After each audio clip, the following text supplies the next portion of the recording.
이태원 사고와 어느 치어리더의 죽음. 인터넷 검색 중 어느 프로야구팀의 여성 치어리더가 이태원 사고로 젊은 나이에 운명을 달리했다는 짤막한 스토리가 눈에 들어왔다. 관련된 경찰의 최종 수사 결과를 검색해보고 있자니 여러 가지 생각이 교차한다. 경찰청 특별수사본부는 13일 최종 수사 결과를 발표했다.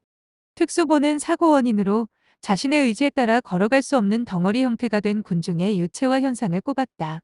특이한 점은 경찰 특수본 수사 결과 보고서의 생소한 용어인 군중 유체화 현상을 사고의 주요 원인으로 발표했다는 것이다. 그러나 군중 유체화 현상은 사고의 진행 과정과 현상을 설명하는 이론에 불과하며 원인이 될 수는 없다는 생각이다. 그리고 그 현상이라는 용어에서는 사고 원인의 주체도 유체화된 군중인 것인지 단지 불가피한 자연재해와 같다는 것인지 명확치 않다.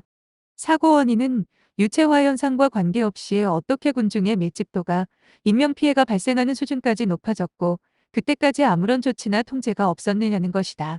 좀 더 구체적으로는 군중의 밀도나 움직임의 방향과 속도 등의 부자연스런 발단이 어느 지점에서부터 촉발되었나 하는 군중 내부에 대한 분석적 접근이 필요하다는 생각이다. 그리고 군중이 일정 수준 이상의 밀도를 가지려면 외부의 힘이 필요하다. 여기서 외부의 힘이란 자신은 압박받지 않지만 군중을 압박하는 군중의 외곽선상에 위치한 집단이라 가정하자. 만약에 군중의 각 방향에서 개인 간의 간격을 냉정하게 유지하였거나 인위적인 힘을 가해 밀도를 높이는 돌출 행동이 없었다면 어땠을까? 군중 속에서 벌어지는 개인의 행동을 일일이 특정하기는 불가능하겠지만 전방과 후방 양쪽에서 떠민 사람은 없고 모두가 의지와 상관없이 떠밀려서 인파에 휩쓸려 갔던 것일까? 자신이 떠밀리지 않는 상황에서 앞 사람을 떠밀었던 사람들은 없는 것일까?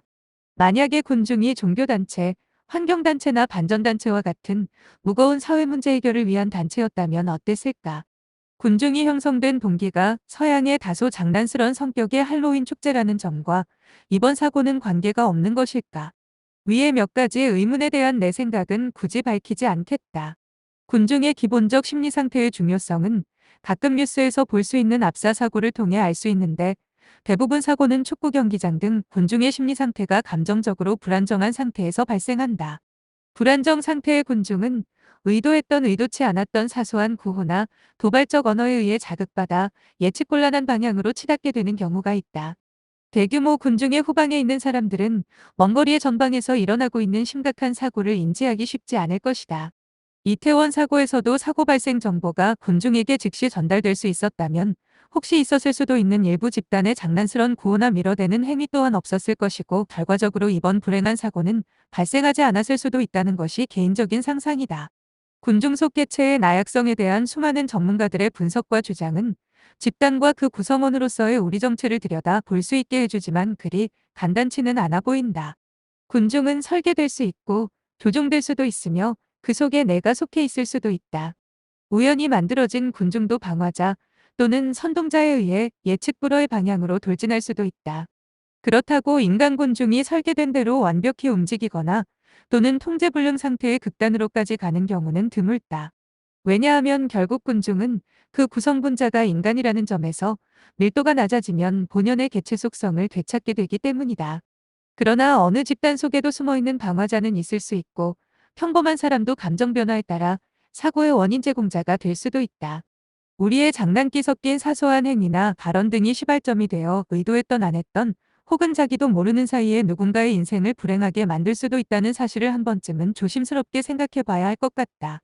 만원 버스 속에서 아무리 밀도와 관성이 강하게 작용한다 해도 우리는 나와 내 곁에 있는 사람의 안전을 위해 버스 손잡이를 놓아서는 안 된다는 것을 우리 모두 알고 있다. 여기까지 길게 돌아온 내 글의 마무리는 이번 사고에서 군중은 피해자이면서 동시에 가해자라는 것이다. 그러나 누구도 군중 내부를 자세히 들여다보는 것을 거려하는 듯하다. 앞으로의 사고 재발 방지를 위해서도 군중 속에서 발생하는 미세한 움직임에 대한 과학적 분석이 필요하고 명확하다면 군중의 일단도 가해자로 처벌 대상이 되어야 한다는 것이다. 이번 사고 희생자 중 한 사람인 그녀는 평소 야구장 관중을 능숙하게 다루고 이끌어가던 멋진 치어리더였다고 한다. 그러나 그녀가 상대해야 했던 마지막 군중은 이제껏 그녀가 본 적 없는 통제불능의 괴물로 변한 최악의 군중이었다는 사실이 가슴을 아프게 한다. 그리고 그날 그 시각, 그녀와 같은 비극적 운명을 맞이하게 된 고인들의 명복을 빈다.